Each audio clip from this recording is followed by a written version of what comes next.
الصلاۃ والسلام علیک یا رسول اللہ، الصلاۃ والسلام علیک یا حبیب اللہ۔ بسم اللہ الرحمن الرحیم۔ السلام علیکم ورحمۃ اللہ وبرکاتہ۔ ابو رضی اللہ عنہ سے روایت ہے کہ ہر بیماری کی دعا ہے، جب دوا بیماری کے موافق ہو جاتی ہے اللہ تعالیٰ کے حکم سے مریض اچھا ہو جاتا ہے۔ حضرت ابو درداء رضی اللہ عنہ سے مروی ہے، انہوں نے بتایا کہ جناب رسول اللہ صلی اللہ علیہ وآلہ وسلم نے فرمایا، بے شک اللہ تعالیٰ جل شانہ نے مرض بھی نازل کیا ہے اور دوا بھی اتاری ہے، اور ہر مرض کے لیے دعا پیدا کی، اس لیے دعا کرو، البتہ حرام چیز سے علاج مت کرو۔ حضور اکرم صلی اللہ علیہ وآلہ وسلم حالت مرض میں خود بھی دوا کا استعمال فرمایا کرتے تھے اور لوگوں کو علاج کروانے کی تلقین بھی فرماتے تھے۔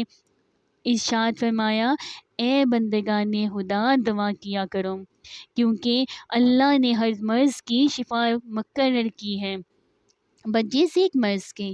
لوگوں نے پوچھا وہ کیا ہے؟ آپ صلی اللہ علیہ وآلہ وسلم نے فرمایا، بہت زیادہ بڑھاپا۔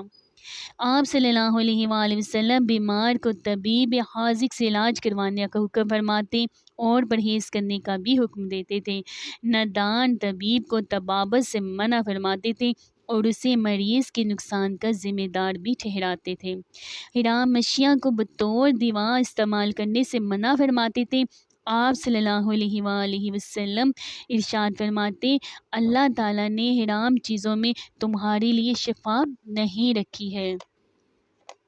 صحابہ کرام صلی اللہ علیہ وآلہ وسلم میں سے جو بیمار ہو جاتا حضور اکرم صلی اللہ علیہ وآلہ وسلم اس کی عیادت کے لیے تشریف لے جایا کرتے تھے۔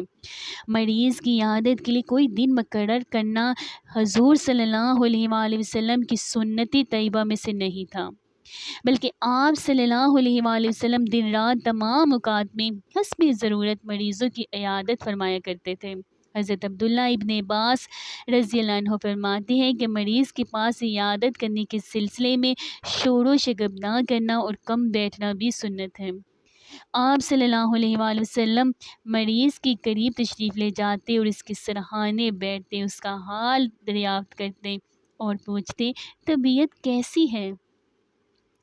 حضور صلی اللہ علیہ وآلہ وسلم عیادت کے لیے تشریف لے جاتے تو بیمار کی پیشانی اور نفس پر ہاتھ رکھتے اور وہ کچھ مانگتا تو اس کے لیے وہ چیز منگواتے اور فرماتے، مریض جو مانگے وہ اس کو دو، اگر مضر نہ ہو یعنی اس کی صحت کے لیے جو چیز سے ٹھیک نہیں وہ اسے مت دو۔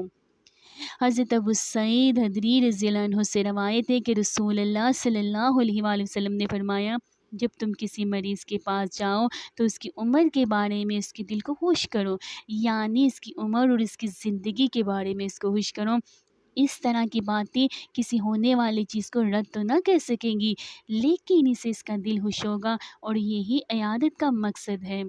یعنی کہ اگر آپ کسی مریض کے پاس جائیں تو اسے کہیں کہ اللہ پاک تمہیں ٹھیک کر دیں گے، اللہ پاک تمہیں زندگی، صحت، تندرستی عطا کریں۔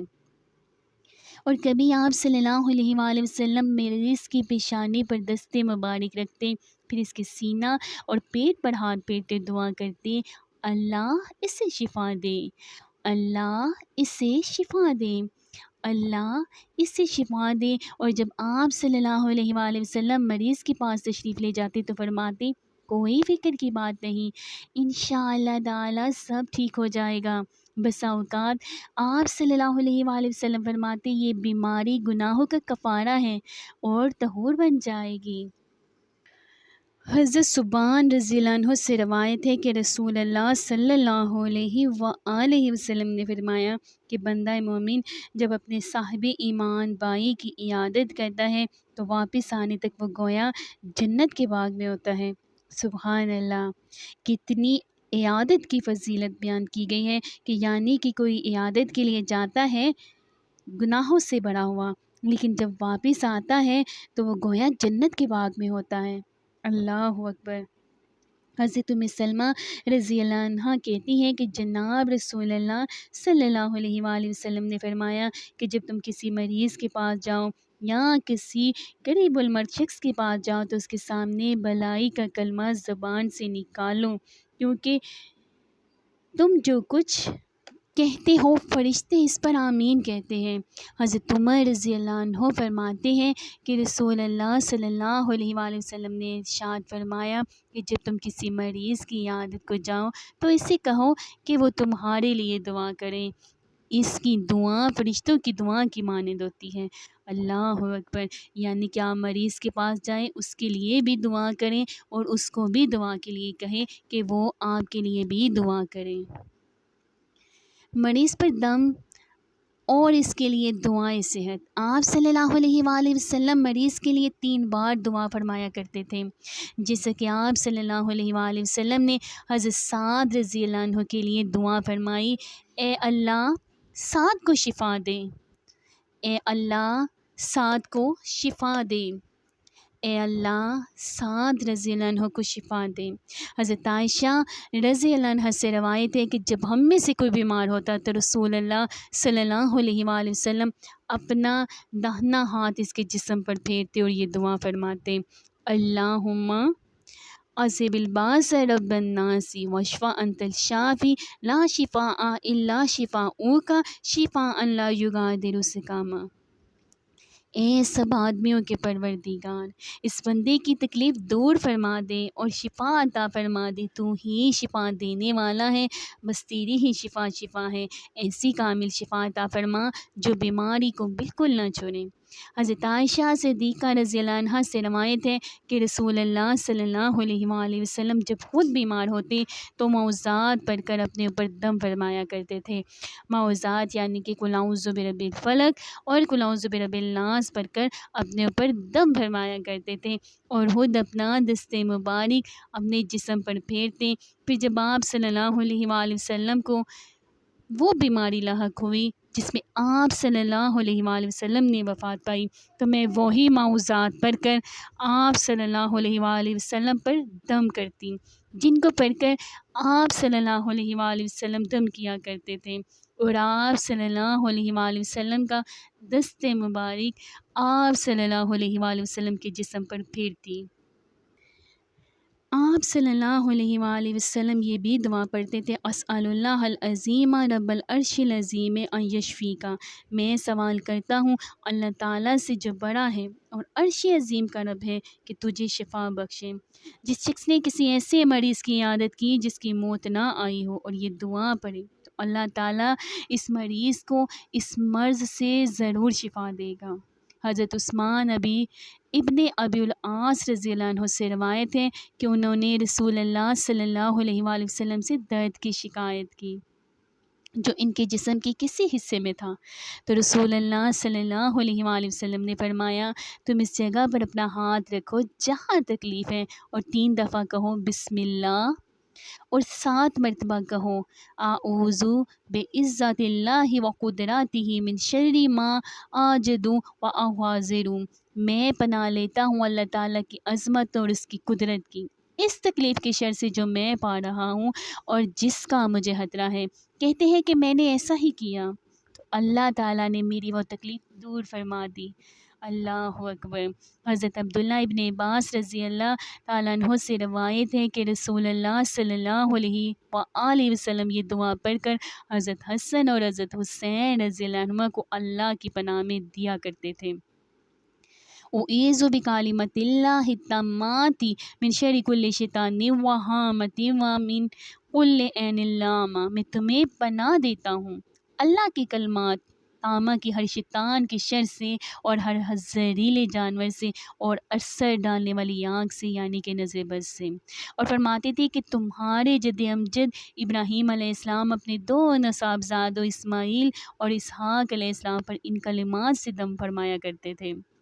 جس کے زخم یا پھوڑا یا کوئی تکلیف ہوتی آپ صلی اللہ علیہ وآلہ وسلم اس پر دم کرتے، چنانچہ شہادت کی انگلی زمین پر رکھ دیتے، پھر دعا فرماتے بسم اللہ ترباتی اردینا بریقاتی بادینا یشفی سکیمانا باذن ربنا، میں اللہ کے نام سے برکت حاصل کرتا ہوں، یہ ہماری زمین کی مٹی ہے جو ہم میں سے کسی کے تھوک میں ملی ہوئی ہے، تاکہ ہمارے بیمار کو ہمارے رب کے حکم سے شفا دے، اور اس جگہ انگلی پھیرتے۔ حالت مرض کی دعا ہے۔ جو شخص حالت مرض میں یہ دعا 40 مرتبہ پڑھے، اگر مرا تو شہید کے برابر ثواب ملے گا، اور اگر اچھا ہو گیا تو تمام گناہ بخش جائیں گے۔ اللہ اکبر۔ اور وہ دعا کیا ہے؟ لا الہ الا انت سبحانک انی کنت من الظالمین۔ اور اگر مرض میں یہ دعا پڑھیں اور مر جائیں تو اس کو دوزخ کی آگ نہ لگے گی۔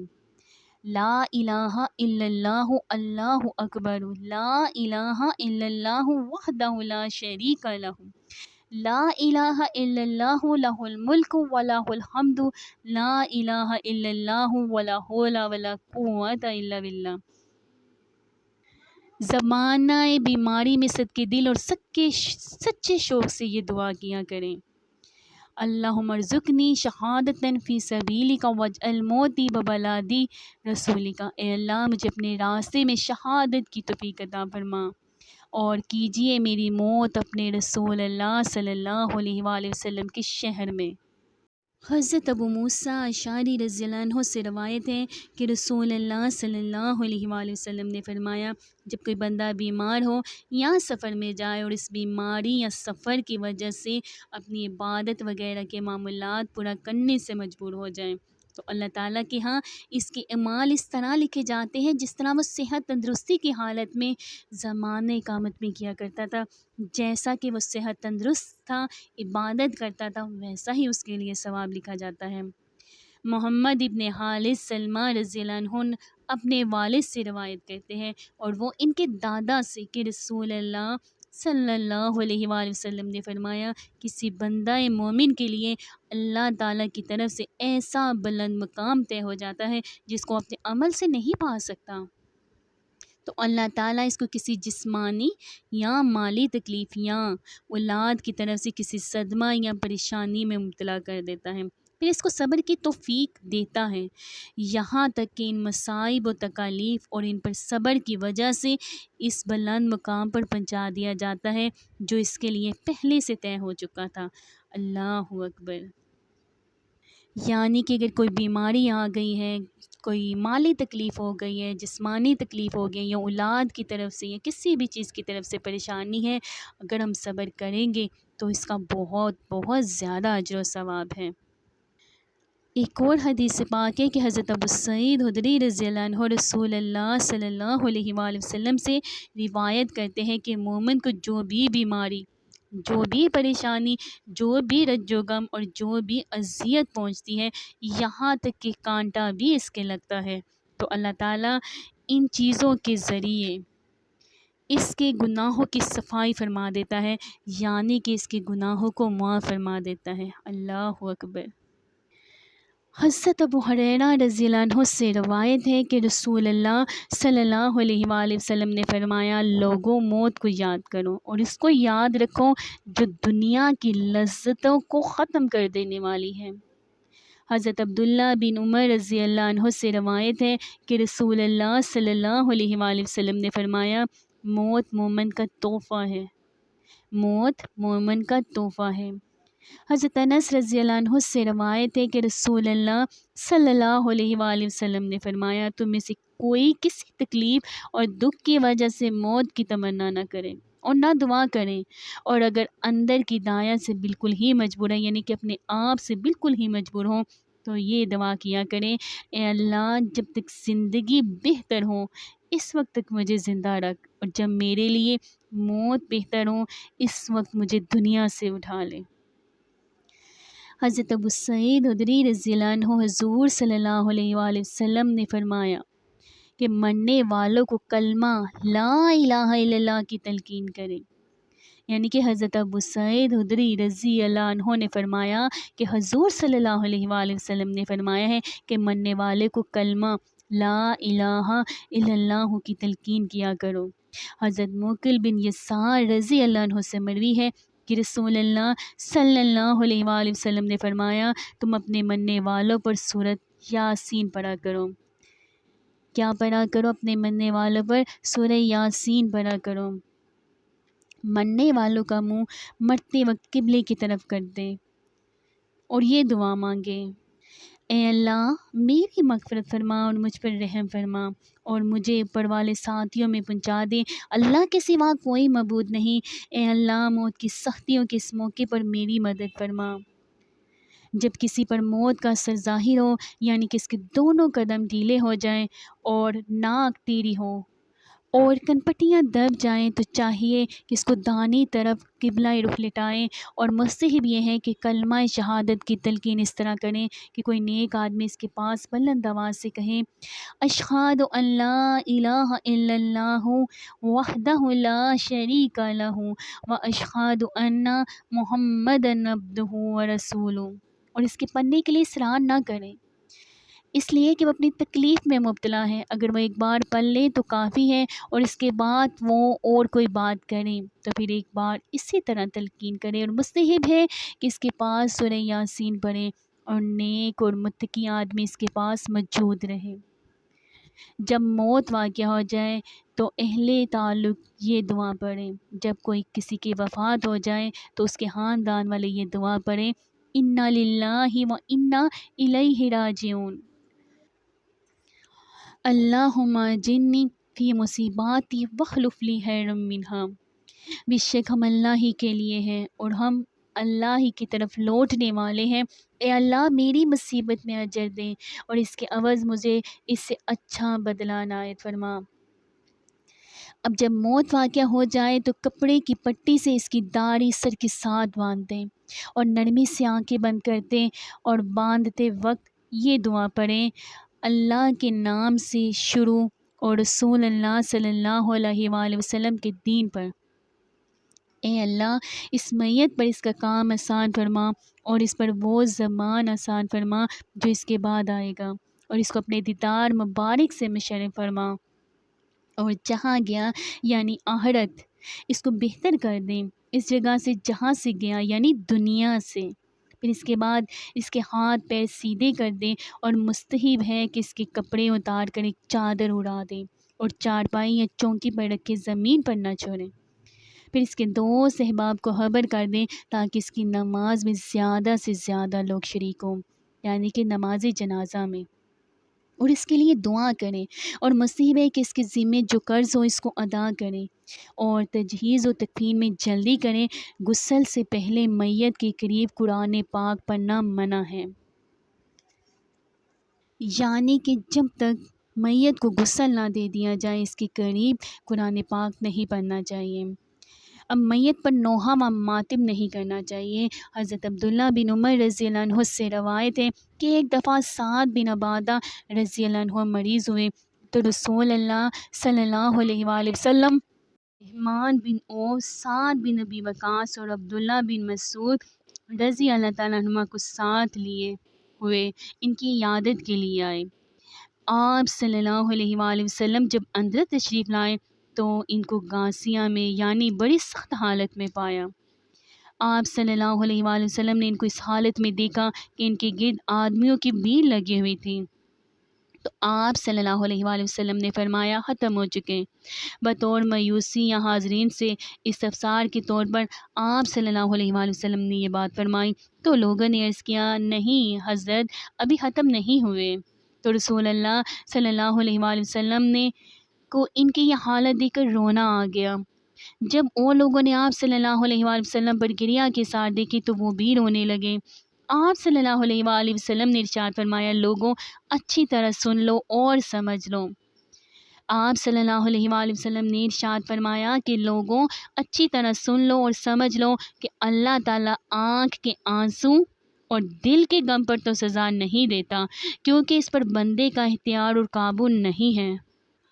پھر زبان کی طرف اشارہ کر کے فرمایا لیکن اس کی غلطی یعنی زبان سے نوحہ و ماتم کرنے پر سزا بھی دیتا ہے، اور انا للہ و انا الیہ راجعون پڑھنے پر اور دعائیں استغفار کرنے پر رحمت بھی فرماتا ہے۔ حضرت ام سلمہ رضی اللہ عنہ سے روایت ہے کہ ان کے شوہر ابو سلمہ کی وفات کے وقت رسول اللہ صلی اللہ علیہ وآلہ وسلم تشریف لائے۔ ان کی آنکھیں کھلی رہ گئیں۔ آپ صلی اللہ علیہ وآلہ وسلم نے ان کو بند کیا اور فرمایا جب روح جسم سے نکال لی جاتی ہے تو بینائی بھی اس کے ساتھ چلی جاتی ہے۔ اس لیے موت کے بعد آنکھوں کو بند ہی کر دینا چاہیے۔ آپ صلی اللہ علیہ وآلہ وسلم کی یہ بات سن کر ان کے گھر کے آدمی چلا چلا کر رونے لگے، اور اس رنج اور صدمے کی حالت میں ان کی زبان سے ایسی باتیں نکلنے لگی جو خود ان لوگوں کے حق میں بددعا تھیں۔ تو آپ صلی اللہ علیہ وآلہ وسلم نے فرمایا، لوگوں اپنے حق میں خیر اور بھلائی کی دعا کیا کرو، اس لیے کہ تم جو کچھ کہہ رہے ہو ملائکہ اس پر آمین کہتے ہیں۔ پھر آپ صلی اللہ علیہ وآلہ وسلم نے خود اس طرح دعا فرمائی، اے اللہ ابو سلمہ رضی اللہ عنہ کی مغفرت فرما، اور اپنے ہدایت یافتہ بندوں میں ان کا درجہ بلند فرما، اور اس کے بجائے تو ہی نگرانی فرما، اور اس کے پسندمانگان کی اور رب العالمین بخش دے ہم کو اور اس کی قبر کو وسیع اور منور فرما۔ اللہ اکبر۔ میت کے لیے آنسو بہانا جائز ہے۔ آپ صلی اللہ علیہ وآلہ وسلم نے اپنی امت کے لیے جملہ استرجاع یعنی کہ انا للہ و انا الیہ راجعون کہنا اور اللہ کی قضاء پر راضی رہنا مسنون قرار دیا، اور یہ باتیں گریہ چشم اور غم دل کے منافی نہیں۔ یہی وجہ ہے کہ آپ صلی اللہ علیہ وآلہ وسلم تمام مخلوق میں سے سب سے زیادہ راضی بقضاء الہی اور سب سے زیادہ حمد کرنے والے تھے، اور اس کے باوجود اپنے صاحبزادے ابراہیم پر وہ پورے محبت و شفقت سے رکھت کے باعث رو دیے۔ اللہ، اور آپ صلی اللہ علیہ وآلہ وسلم کا قلب اللہ تبارک و تعالیٰ کی رضا و شکر سے بھرپور اور زبان اس کے ذکر و حمد میں مشغول تھی۔ یعنی حضرت محمد صلی اللہ علیہ وآلہ وسلم کے بیٹے حضرت ابراہیم علیہ السلام جب وفات پائے تو آپ صلی اللہ علیہ وآلہ وسلم کی آنکھوں سے آنسو بہے، آنسو بہنا شروع ہو گئے، لیکن قلب جو دل تھا وہ اللہ تعالیٰ کی رضا پر شکر کرتا تھا اور اللہ کی حمد و ثنا بیان کرنے میں مشغول تھا۔ آنکھوں کے آنسو اور دل کا صدمہ۔ حضرت انس رضی اللہ عنہ سے روایت ہے کہ ہم رسول اللہ صلی اللہ علیہ وآلہ وسلم کی میت میں ابو یوسف آہنگر کے گھر گئے۔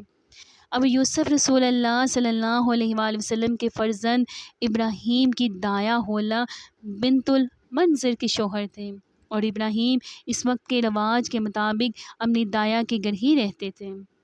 رسول اللہ صلی اللہ علیہ وآلہ وسلم نے اپنے صاحبزادے کو اٹھایا، چوما اور اس کے رخساروں پر ناک رکھی، جیسا کہ بچوں کو پیار کرتے وقت کیا جاتا ہے۔ اس کے بعد ایک دفعہ پھر ان صاحبزادے حضرت ابراہیم کی آخری بیماری میں ہم وہاں گئے۔ اس وقت ابراہیم جان دے رہے تھے، نزا کے عالم میں تھے۔ ان کی اس حالت کو دیکھ کر رسول اللہ صلی اللہ علیہ وآلہ وسلم کی آنکھوں سے آنسو بہنے لگے۔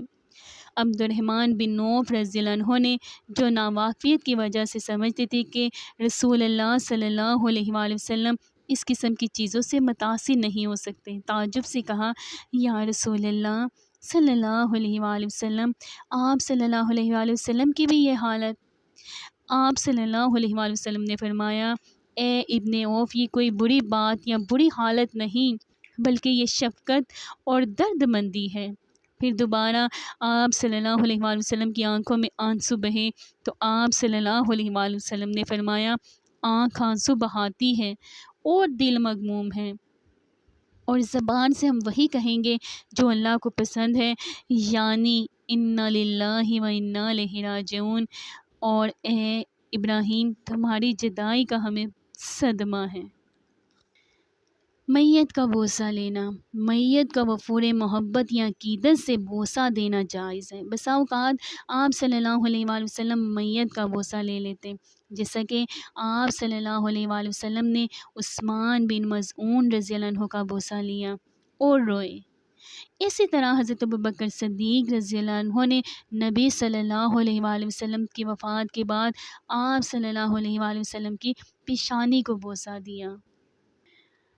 تجہیز و تکفین میں جلدی۔ حسین بن بخو سے روایت ہے کہ طلحہ ابن برا بیمار ہوئے تو رسول اللہ صلی اللہ علیہ وآلہ وسلم ان کی عیادت کے لیے تشریف لائے۔ ان کی حالت نازک دیکھ کر آپ صلی اللہ علیہ وآلہ وسلم نے دوسرے آدمیوں سے فرمایا، میں محسوس کرتا ہوں کہ ان کی موت کا وقت آ ہی گیا ہے، اگر ایسا ہو جائے تو مجھے خبر کی جائے۔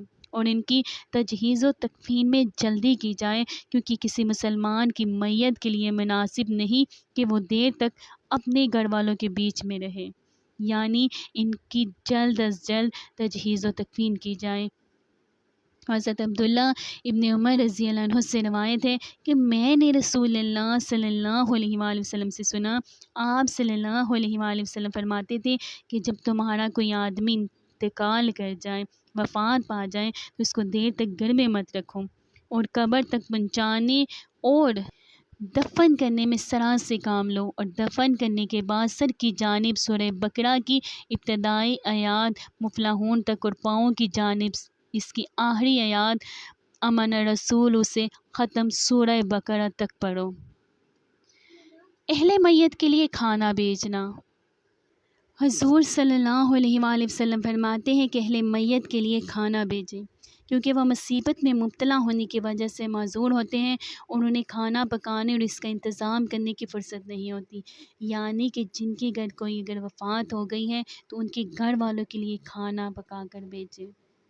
حضرت عبداللہ بن جعفر رضی اللہ عنہ کا بیان ہے کہ جب ان کے والد ماجد حضرت جعفر بن ابی طالب رضی اللہ عنہ کی شہادت ہوئی کی خبر آئی تو رسول اللہ صلی اللہ علیہ وآلہ وسلم نے اپنے گھر والوں سے فرمایا جعفر کے گھر والوں کے لیے کھانا تیار کیا جائے، وہ اس اطلاع کی وجہ سے ایسے حال میں ہیں کہ کھانے کی طرف توجہ نہ کر سکیں گے۔ آپ صلی اللہ علیہ وآلہ وسلم کی سنت طیبہ یہ بھی تھی کہ میت کے اہل خانہ تعزیت کے لیے آنے والے لوگوں کو کھانا نہ کھلائیں، بلکہ آپ صلی اللہ علیہ وآلہ وسلم نے حکم دیا کہ دوسرے لوگ دوست عزیز ان کے لیے کھانا تیار کر کے انہیں بھیجیں۔ یہ چیز اخلاقی حسنہ کا ایک اعلیٰ نمونہ ہے اور پسماندگان کو سبکدوش کرنے والا عمل بھی ہے۔ موت پر صبر اور اس کا اجر۔ حضرت ابو ہریرہ رضی اللہ عنہ سے روایت ہے کہ رسول اللہ صلی اللہ علیہ وآلہ وسلم نے فرمایا کہ اللہ تعالیٰ کی ارشاد ہے جب میں کسی ایمان والے بندے یا بندی کی کسی پیارے کو اٹھا لوں پھر وہ ثواب کی امید میں صبر کریں تو میرے پاس اس کے لیے جنت کے سوا کوئی معاوضہ نہیں۔ نبی کریم صلی اللہ علیہ وآلہ وسلم نے فرمایا کسی مومن کے لیے جائز نہیں کہ 3 دن سے زیادہ کسی کا سوگ منائے، البتہ بیوہ کے سوگ کی مدت 4 مہینے 10 دن ہے، اس مدت میں وہ کوئی رنگین کپڑا پہنے، نہ خوشبو لگائے اور نہ بناؤ سنگار کرے۔ رسول اللہ صلی اللہ علیہ وآلہ وسلم نے فرمایا جس شخص نے کسی مصیبت زدہ کی تعزیت کی تو اس کو اتنا ہی اجر ملے گا جتنا اس مصیبت زدہ کو ملتا ہے۔ میت کے اہل خانہ سے تعزیت بھی نبی صلی اللہ علیہ وآلہ وسلم کی سنت طیبہ میں داخل تھی۔ سنت یہ ہے کہ اللہ تعالیٰ کے فیصلے پر سکون اور رضا کا ثبوت پیش کیا جائے، اللہ تعالیٰ کی حمد بیان کی جائے اور انا للہ و انا الیہ راجعون پڑھا جائے، اور مصیبت کے باعث کپڑے پھاڑنے و ویلا اور بین کرتے ہوئے آواز بلند کرنے یا بال منڈوانے سے حضور صلی اللہ علیہ وآلہ وسلم نے بیزاری کا اعلان فرمایا ہے۔ حضور اکرم صلی اللہ علیہ وآلہ وسلم میت پر ایسے امور سے احسان فرماتے جو اس کے لیے قبر اور قیامت میں سود مند اور نافع ہو جائے، اور اس کے قارب اور گھر والوں کے ساتھ تعزیت اور پرسش احوال اور تجہیز و تکفین میں مدد کے ساتھ احسان فرماتے، اور صحابہ کرام کی جماعت کے ساتھ نماز جنازہ پڑھتے اور اس کے لیے استغفار فرماتے، اور اس کے بعد صحابہ کے ساتھ مدفن تک جنازے کے ساتھ جاتے اور قبر کے سرہانے کھڑے ہو کر اس کے لیے دعا فرماتے اور کلمہ ایمان پر ثابت قدم رہنے کی تلقین فرماتے اور منکر نکیر کے سوال و جواب سکھاتے اور اس کی قبر پر مٹی وغیرہ ڈال کر تیار کرتے اور رحمت و مغفرت کے نزول کی خاطر سلام و دعا سے محسوس توجہ فرماتے۔ صحابہ کرام رضی اللہ عنہ سے مروی ہے کہ یہ امر ثابت شدہ ہے کہ حضور اکرم صلی اللہ علیہ وآلہ وسلم نے جو آخری نماز جنازہ پڑھائی اس میں 4 تکبیریں تھیں اور یہی مقرر اور متعین ہو گیا اور 2 سلام کے ساتھ نماز جنازہ ختم ہوئی۔ یہی مذہب امام ابو حنیفہ رحمۃ اللہ علیہ کا ہے۔ میت کا غسل اور کفن۔ حضرت ام عطیہ انصاریہ رضی اللہ عنہ سے روایت ہے کہ رسول اللہ صلی اللہ علیہ وآلہ وسلم نے کہ ایک فوت شدہ صاحبزادی کو ہم غسل دے رہے تھے، حضرت عطیہ انصاریہ رضی اللہ عنہ سے روایت ہے، وہ کیا کہتی ہیں کہ رسول اللہ صلی اللہ علیہ وآلہ وسلم کی ایک فوت شدہ صاحبزادی کو ہم غسل دے رہے تھے۔ اس وقت رسول اللہ صلی اللہ علیہ وآلہ وسلم گھر میں تشریف لائے اور ہم سے فرمایا کہ تم اس کو بیری کے پتوں کے ساتھ جوش دیے ہوئے پانی سے 3 دفعہ یا 5 دفعہ، اور اگر اس سے بھی زیادہ مناسب سمجھو تو غسل دو، اور آخری دفعہ میں کفور بھی شامل کر لو۔ پھر جب تم غسل دے چکو تو مجھے خبر کر دو۔ عطیہ کہتی ہے کہ جب ہم غسل دے چکے تو آپ صلی اللہ علیہ وآلہ وسلم کو اطلاع دے دی۔ اس کے بعد آپ صلی اللہ علیہ وآلہ وسلم نے اپنا تہد بند ہماری طرف پھینک دیا اور فرمایا سب سے پہلے اسے پہنا دو۔ اور اس حدیث کی دوسری روایت میں اس طرح ہے کہ آپ صلی اللہ علیہ وآلہ وسلم نے فرمایا کہ تم اس کو طاق بار غسل دو، یعنی 3 یا 5 یا 7 بار، اور داہنے اعضاء سے اور وضو کے مقامات سے شروع کرو۔ میت کو نہلانے کا مسنون طریقہ: جس طرح تختے پر میت کو غسل دیا جائے اس کو 3 دفعہ لبان کی دونی دے لو اور مردے کو اس پر لٹاؤ اور بدن کے کپڑے چاک کر کے نکالو اور تہبند 70 پر ڈال کر بدن کے کپڑے اندر ہی اندر اتار لو، اور پھر پیٹ پر آہستہ آہستہ ہاتھ پھیرو۔ جس جگہ زندگی میں ہاتھ لگانا جائز نہیں وہاں مرنے کے بعد بھی بلا دستانوں کے ہاتھ لگانا جائز نہیں۔ پھر نجاست خارج ہو یا نہ ہو دونوں صورتوں میں دستانے پہن کر مٹی کے 3 یا 5 ڈیلوں سے استنجا کراؤ، پھر پانی سے پاک کرو، پھر وضو کراؤ، نہ کلی کراؤ، نہ ناک میں پانی ڈالو، نہ گٹے تک ہاتھ دھلاؤ بلکہ پہلے منہ دھلاؤ، پھر ہاتھ کوہنی سمیت دھلاؤ، پھر سر کا مسا، پھر دونوں پیر، پھر 3 دفعہ روئی تر کر کے دانتوں اور مسوڑوں پر پھیرو اور ناک کے دونوں سراہوں میں پھیرو تو بھی جائز ہے۔ اور اگر مردہ نہانے کی حاجت میں یا حیض اور نفاس میں مر جائیں تو اس طرح سے منہ اور ناک میں پانی پہنچانا ضروری ہے، اور ناک اور منہ کانوں میں روئی بھر دو تاکہ وضو کراتے اور نہلاتے وقت پانی نہ جانے پائے۔ جب وضو کرا چکو تو سر کو گلہیروں سے یا صابن سے یا کسی اور چیز سے جس سے وہ صاف ہو جائے جیسے بیسن یا کھلی ہے مل کر دھوئیں، اور صاف کر کے پھر مردے کو بائیں کروٹ لٹا کر بیری کے پتے ڈال کر پکایا ہوا نیم گرم پانی 3 دفعہ سر سے پیر تک ڈالیں یہاں تک کہ بائیں کروٹ تک پانی پہنچ جائے، پھر داہنی کروٹ لٹائیں اور اس طرح سے سر سے پیر تک 3 دفعہ اتنا پانی ڈالیں کہ داہنی کروٹ تک پہنچ جائیں۔ اس کے بعد مردے کو اپنے بدن کی ٹیک لگا کر ذرا بٹھائیں اور اس کے پیٹ کو آہستہ آہستہ ملیں اور دبائیں، اور اگر کچھ فضلہ خارج ہو تو اس کو پونچھ ڈالیں، اور وضو اور غسل میں اس کے نکلنے سے کچھ نقصان نہیں، دہرانے کی ضرورت نہیں ہے۔ اس کے بعد پھر اس کو بائیں کروٹ پر لٹائیں اور کفور پڑا ہوا پانی سر سے پیر تک 3 دفعہ ڈالیں، پھر سارا بدن کسی کپڑے سے صاف کر کے کفنا دیں۔ اگر بیری کے پتے ڈال کر پکایا ہوا پانی نہ ہو تو یہی سادہ نیم گرم پانی کافی ہے، اسی سے نہلا دیں، اور بہت تیز گرم پانی سے غسل نہ دیں۔ نہلانے کا جو طریقہ بیان ہوا سنت ہے، اور اگر کوئی اس طرح 3 دفعہ نہ نہلائے بلکہ 1 دفعہ سارے بدن کو دھو ڈالے تب بھی فرض ادا ہو جائے گا۔ جب مردے کو کفن پر رکھو تو سر پر عطر لگا دو، اگر مرد ہو تو داڑھی پر بھی عطر لگا دو، اور پھر ماتھے اور ناک اور دونوں ہتھیلیوں اور دونوں گھٹنوں اور دونوں پاؤں پر کفور مل دو۔ بعض لوگ کفن پر عطر لگاتے ہیں اور عطر کی پھریری کان میں رکھ دیتے ہیں، یہ سب جہالت ہے۔ جتنا شرع میں آیا ہے اس سے زیادہ مت کرو۔ بالوں میں کنگھی نہ کرو، نہ ناخن کاٹو، نہ کہیں کے بال کاٹو، سب اسی طرح رہنے دو۔ بہتر یہ ہے کہ میت کا رشتہ دار غسل دے ورنہ کوئی دیندار غسل دے۔ کیا کہا گیا ہے؟ بالوں میں کنگھی نہ کرو، ناخن جیسے ہیں ویسے ہی رہنے دو، نہ کاٹو، نہ کہیں کے بال کاٹو، سب اسی طرح رہنے دو۔ اور بہتر یہ ہے کہ میت کے جو رشتہ دار ہیں وہ غسل دیں، نہیں تو کوئی دیندار آدمی آ کر غسل دے۔ غسل دینے والے کو بھی بعد میں غسل کر لینا مسنون ہے۔ کفن میں کیا کیا اور کیسے کپڑے ہونے چاہیے؟ میت کو کفن دینا فرض کفایہ ہے۔ مرد کے لیے مسنون کفن 3 کپڑے ہیں: ایک ازار، کرتا لفافہ، ازار اور لفافہ سر سے قدم تک، اور کرتا آستین اور کلی کا گردن سے پیر تک۔ عورت کے لیے مسنون کپڑے 5 ہیں۔ پہلا کرتا، ازار، سرند، چادر یا لفافہ اور سینہ بند۔ کرتا مونڈے سے ٹخنوں تک، سینہ بند سینہ سے گھٹنوں تک یا ناف تک، اوڑھنی یا سربند 3 ہاتھ لمبی، ازار سر سے پاؤں تک، لفافہ یا چادر سر سے پیر تک ہونا چاہیے۔ حضرت عائشہ صدیقہ رضی اللہ عنہا فرماتی ہیں کہ رسول اللہ صلی اللہ علیہ وآلہ وسلم نے 3 یمنی کپڑوں میں کفنائے گئے۔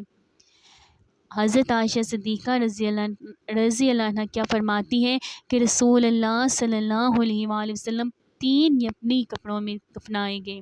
ان 3 کپڑوں میں نہ تو کرتا تھا نہ امامہ۔ حضرت ابن عباس رضی اللہ عنہ سے روایت ہے کہ رسول اللہ صلی اللہ علیہ وآلہ وسلم نے فرمایا، زیادہ بیش قیمت کفن نہ استعمال کرو کیونکہ وہ جلد ہی ختم ہو جاتا ہے۔ سب سے اچھا کفن سفید کپڑے کا ہے اور نیا اور پرانا یکساں ہے۔ مردوں کے لیے خاص ریشمی یا رنگین کپڑے کا کفن مکروہ ہے، عورت کے لیے جائز ہے۔ کفن پہنانے کا مسنون طریقہ، کفن کو 1 بار یا 3 بار یا 5 بار خوشبو میں دھونی دیں۔ مرد کے لیے پہلے لفافہ بچھائیں اور اس کے اوپر ازار، پھر میت کو اس پر لٹا کر کرتا پہنائیں، اور پھر سر اور داڑھی اور بدن پر خوشبو لگائیں، مگر زعفران کی خوشبو نہ لگائیں۔ میت کی پیشانی اور ناک اور دونوں ہاتھ اور دونوں زانوں اور دونوں قدموں پر کفن لگائیں۔ اس کے بعد ازار کو پہلے بائیں طرف سے پھر دائیں طرف سے لپیٹیں، اور پھر اس طرح لفافے کو پہلے بائیں طرف سے پھر دائیں طرف سے لپیٹیں اور کفن کے سرے اور پاؤں کی طرف کسی کپڑے کی پٹی سے باندھ دیں۔ عورت کے لیے پہلے چادر بچھائیں، پھر ازار اور اس کے اوپر کرتا بچھائیں، پھر میت کو اس پر لٹائیں، پھر کرتا پہنائیں اور بالوں کے 2 حصوں کر کے دونوں طرف سے کرتے کے اوپر کر دیں، اور سر بند اس کے سر پر اڑھا کر دونوں کناروں سے دونوں طرف کے بال چھپائیں، اور پھر اس کے اوپر ازار پر لفافہ، پھر سینہ بند، سینے کے اوپر بغلوں سے نکال کر گھٹنوں کے نیچے تک لپیٹیں، پہلے بائیں طرف پھر داہنی طرف، اس کے بعد سینہ بند باندھیں، پھر چادر لپیٹیں، پہلے بائیں طرف پھر داہنی طرف، پھر کسی دجی سے سر اور پیر کی طرف کفن کو باندھیں، ایک بند کمر کے پاس بھی باندھیں۔ کفن دینے کے بعد پھر میت کے لیے نماز جنازہ پڑھی جائے۔ مسئلہ، کفن میں یا قبر کے اندر عہد نامہ یا اپنے پیپر کا شجرہ یا کوئی دعا رکھنا درست نہیں۔ اسی طرح کفن پر یا میت کے سینے پر کفور سے یا روشنائی سے کلمہ یا کوئی دعا لکھنا بھی درست نہیں ہے۔ مسئلہ، جس شہر میں کوئی مرے وہیں اس کا گور و کفن کیا جائے، دوسری جگہ لے جانا درست نہیں۔ ہاں اگر مجبوری ہو تو کوئی حرج بھی نہیں ہے۔ میت کو نہلانے کے بعد غسل، حضرت ابو ہریرہ رضی اللہ عنہ سے روایت ہے کہ رسول اللہ صلی اللہ علیہ وآلہ وسلم نے ارشاد فرمایا، جو شخص میت کو غسل دے تو اس کو چاہیے کہ بعد میں خود بھی غسل کریں۔ اور دوسری حدیثوں میں اضافہ ہے، اور جو شخص میت کا جنازہ اٹھائے اس کو چاہیے کہ وضو کریں۔ جنازہ لے جانے کا مسنون طریقہ، جنازہ لے جانے کے واسطے مسنون طریقہ یہ ہے کہ جنازہ اٹھاتے وقت بسم اللہ پڑھیں، اور 4 آدمی چاروں پائے پکڑ کر چلیں، 10 قدم پر مونڈا بدلیں اور چاروں پایوں پر ایسا کریں۔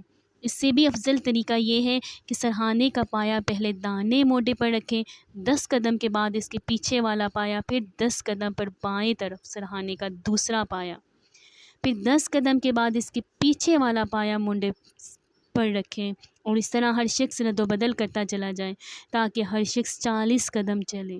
جنازہ لے کر تیزی سے چلنا چاہیے، لیکن اس قدر تیز نہ ہو کہ جنازہ ہلنے لگے۔ جنازے کا سرہانہ آگے رہنا چاہیے۔ جنازے کے ساتھ پیدل چلنا افضل ہے، اور سواری پر جانا بھی جائز ہے، مگر جنازے کے آگے جانا مکروہ ہے۔ جنازے کے ساتھ جانے والے خاموش رہیں، بات چیت کرنا یا بلند آواز سے دعا یا تلاوت کرنا مکروہ ہے۔ قبرستان میں جنازہ رکھنے سے پہلے بیٹھنا مکروہ ہے۔ افضل یہ ہے کہ جب تک دفن کر کے قبر ہموار نہ ہو بیٹھنا نہ چاہیے۔ جنازے کے ساتھ چلنے اور نماز جنازہ پڑھنے کا ثواب۔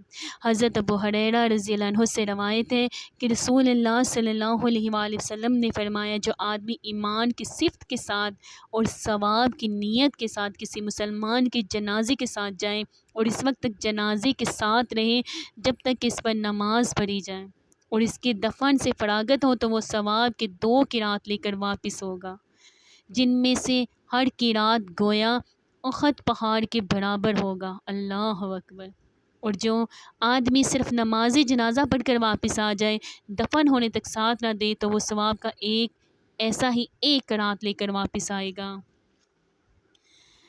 جنازے کے ساتھ تیز رفتاری اور جلدی کا حکم۔ حضرت ابو ہریرہ رضی اللہ عنہ سے مروی ہے کہ رسول اللہ صلی اللہ علیہ وآلہ وسلم نے فرمایا، جنازے کو تیز لے جایا جائے، جنازے کو تیز لے جایا کرو، اگر وہ نیک ہے تو قبر اس کے لیے خیر ہے، یعنی اچھی منزل ہے، جہاں تم تیز چل کے اسے جلدی پہنچا دو گے، اور اگر اس کے سوا دوسری صورت ہے، یعنی جنازہ نیک کا نہیں، تو ایک بڑا بوجھ تمہارے کندھوں پر ہے، تم تیز چل کے جلدی سے اسے اپنے کندھوں سے اتار دو گے۔ حضور صلی اللہ علیہ وآلہ وسلم جنازے کے ساتھ پیادہ تشریف لے جاتے اور جب تک جنازہ کندھوں سے اتارا نہ جاتا نہ بیٹھتے، فرماتے، اور ایک اور روایت میں ہے کہ جب تک کہ لحد میں نہ رکھا جائے نہ بیٹھو، لحد یعنی کہ قبر میں نہ رکھا جائے نہ بیٹھو۔ امام ابو حنیفہ رحمۃ اللہ علیہ کے نزدیک جنازے کے پیچھے چلنا مستحب ہے۔ اہل سنن نے روایت کیا ہے، اور جب آپ صلی اللہ علیہ وآلہ وسلم جنازے کے ساتھ جاتے تو پیدل چلتے اور فرماتے، میں سوار نہیں ہوتا جبکہ فرشتے پیدل جا رہے ہیں۔ جب آپ صلی اللہ علیہ وآلہ وسلم فارغ ہو جاتے تو کبھی پیدل تشریف لاتے، کبھی سوار ہو کر تشریف لاتے۔ جب رسول اکرم صلی اللہ علیہ وآلہ وسلم جنازے کے ساتھ چلتے تو خاموش رہتے اور اپنے دل میں موت کے متعلق گفتگو فرماتے تھے۔ نماز جنازہ کے مسائل۔ نماز جنازہ فرض کفایہ ہے کہ میت کے وہ اعضاء جن کو حق کے ولایت حاصل ہے امامت کے مستحق ہیں، یا پھر وہ شخص جس کو وہ اجازت دیں۔ نماز جنازہ کے لیے شرط یہ ہے کہ میت سامنے رکھی ہو اور امام اس کے سینے کے سامنے کھڑا ہو، صفوں کو طاق عدد میں ہونا چاہیے۔ اگر نماز جنازہ ہو رہی ہو اور وضو کا وقت نہ ملے تو تیمم کر کے نماز میں شریک ہو جائے۔ مثلا اگر ایک شخص بھی نماز جنازہ پڑھ لے تو فرض ادا ہو جاتا ہے، خواہ وہ میت مرد ہو یا عورت، بالغ ہو یا نابالغ۔ نماز جنازہ میں 2 چیزیں فرض ہیں۔ پہلا، 4 مرتبہ اللہ اکبر کہنا، ہر تکبیر یہاں قائم مقام 1 رکعت کے سمجھی جاتی ہے۔ دوسرا، قیام یعنی کھڑے ہو کر نماز جنازہ پڑھنا، جس طرح فرض اور واجب نماز میں قیام فرض ہے۔ نماز جنازہ میں 3 چیزیں مسنون ہیں۔ پہلا، اللہ تعالیٰ کی حمد، دوسرا، نبی اکرم صلی اللہ علیہ وآلہ وسلم پر درود بھیجنا، تیسرا، میت کے لیے دعا کرنا۔ نماز جنازہ کا مسنون اور مستحب طریقہ یہ ہے کہ میت کو آگے رکھ کر امام اس کے سینے کے محاذ میں یعنی سامنے کھڑا ہو جائے۔ میت اگر عورت کی ہو تو ناف کے سامنے کھڑا ہو اور سب لوگوں کو نیت کریں، اور سب لوگ یہ نیت کریں، یعنی میں نے ارادہ کیا جنازے کی نماز بما 4 تکبیروں کی پڑھوں، جو اللہ تعالیٰ کی نماز ہے اور میت کے لیے دعا ہے۔ نماز جنازہ کی ترکیب۔ پہلے کانوں تک ہاتھ اٹھا کر اللہ اکبر کہے اور ہاتھ باندھ لے، اور پھر سبحانک اللہم و بحمدک و تبارک اسمک و تعالی جدک ولا الہ غیرک۔ اے اللہ، ہم تیری پاکی بیان کرتے ہیں اور تیری تعریف کرتے ہیں، اور تیرا نام بہت برکت والا ہے، اور تیری بزرگی بہت برتر ہے، اور تیری تعریف بڑی ہے، اور تیرے سوا کوئی مستحق عبادت نہیں۔ پھر اللہ اکبر کہہ کر درود شریف پڑھے، اور بہتر یہ ہے کہ وہ درود شریف جو نماز میں پڑھا جاتا ہے وہ پڑھے، پھر بغیر ہاتھ اٹھائے اللہ اکبر کہے، بعد یہ دعا پڑھے، اللہم اغفر لی حینا و میتنا و شاہدینا و غائبینا و صغیرنا و کبیرنا و ذکارنا و انسانا۔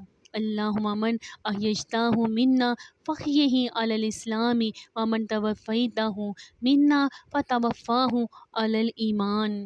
اے اللہ تو ہماری زندوں کو بخش دے، اور ہمارے مردوں اور ہمارے موجود لوگوں کو اور ہمارے غیر موجود لوگوں کو اور ہمارے چھوٹوں کو اور ہمارے بڑوں کو اور ہمارے مردوں کو اور ہماری عورتوں کو، اے اللہ ہم میں سے جسے تو زندہ رکھے تو اسلام پر زندہ رکھ، اور ہم میں سے جس سے تو موت دے تو اسے ایمان پر موت دے۔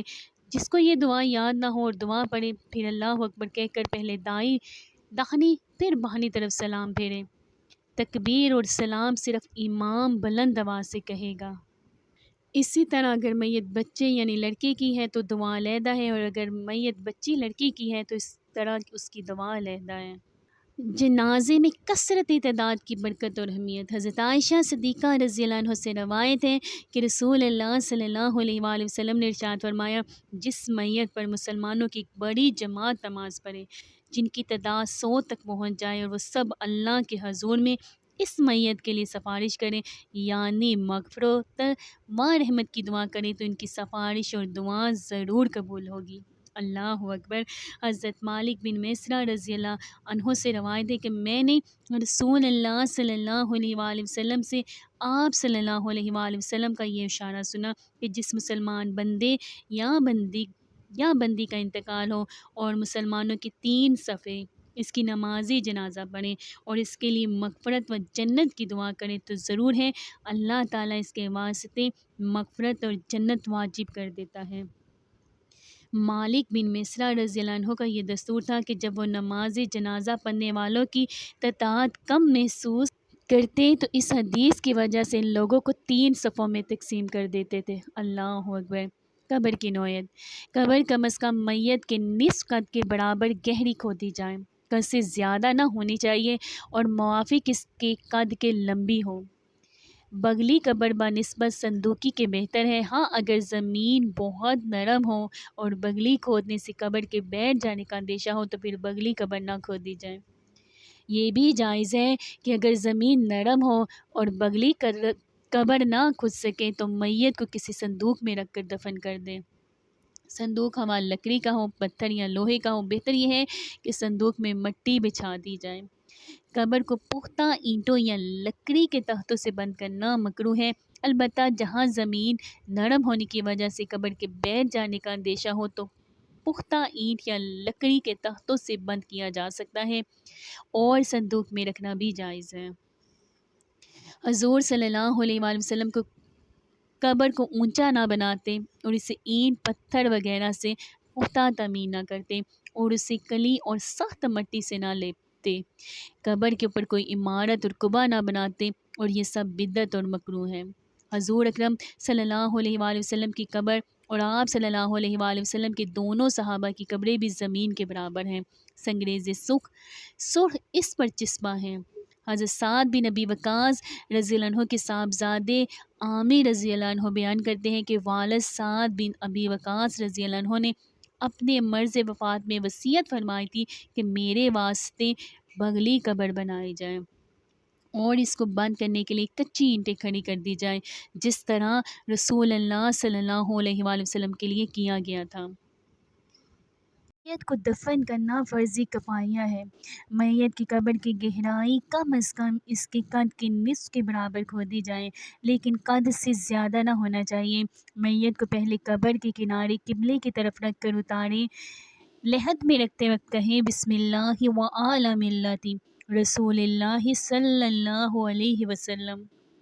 پھر میت کو داہنی کروٹ قبلہ رخ لٹائیں اور کفن کی گرہیں کھول دیں، پھر قبر تختوں وغیرہ سے بند کر دیں، پھر سرہانے کی طرف سے مٹی گرائیں۔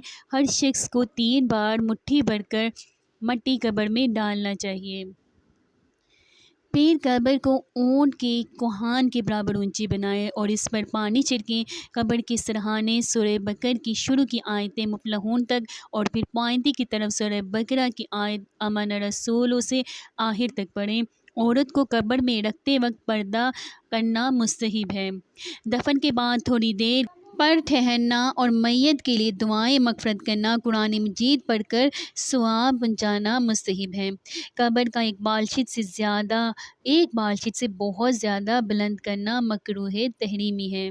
قبر کا ایک بالشت سے بہت زیادہ بلند کرنا مکروہ تحریمی ہے۔ قبر پر کوئی چیز بطور یادداشت کے رکھنا جائز ہے، بشرط یہ کہ کوئی ضرورت ہو، ورنہ جائز نہیں۔ حضور صلی اللہ علیہ وآلہ وسلم کی سنت طیبہ یہ تھی کہ لحد بنواتے اور قبر گہری کرواتے اور میت کے سر اور پاؤں کی جگہ فراغ کرواتے۔ اور صحیح حدیث میں آیا ہے کہ حضرت عثمان بن مظعون رضی اللہ عنہ کو دفن کیا گیا تو حضور صلی اللہ علیہ وآلہ وسلم نے ایک بھاری پتھر اٹھایا اور ان کی قبر پر رکھ دیا۔ تدفین کے بعد حضرت صلی اللہ علیہ وآلہ وسلم جب میت کے دفن سے فارغ ہوتے تو خود بھی استغفار فرماتے اور دوسروں کو بھی فرماتے کہ اپنے بھائی کے لیے استغفار کرو اور ثابت قدم رہنے کی دعا کرو کہ اللہ تعالیٰ اس کو منکر نکیر کے جواب میں ثابت قدم رکھے۔ اور صحیح میں آیا ہے کہ حضور اکرم صلی اللہ علیہ وآلہ وسلم نے اپنے فرزند حضرت ابراہیم علیہ السلام کی قبر پر پانی چھڑکا اور اس پر چند سنگریزے رکھیں۔ قبر پر چلنے اور بیٹھنے کی ممانعت۔ حدیث شریف میں مروی ہے کہ قبروں پر چلنے اور بیٹھنے کی ممانعت فرمائی گئی ہے۔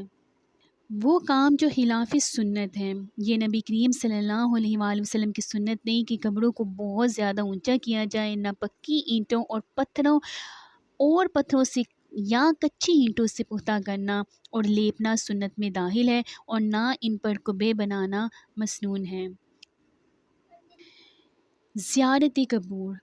قبروں کی زیارت کرنا یعنی ان کو جا کر دیکھنا برائے عبرت و تذکرہ موت مردوں کے لیے مستحب ہے۔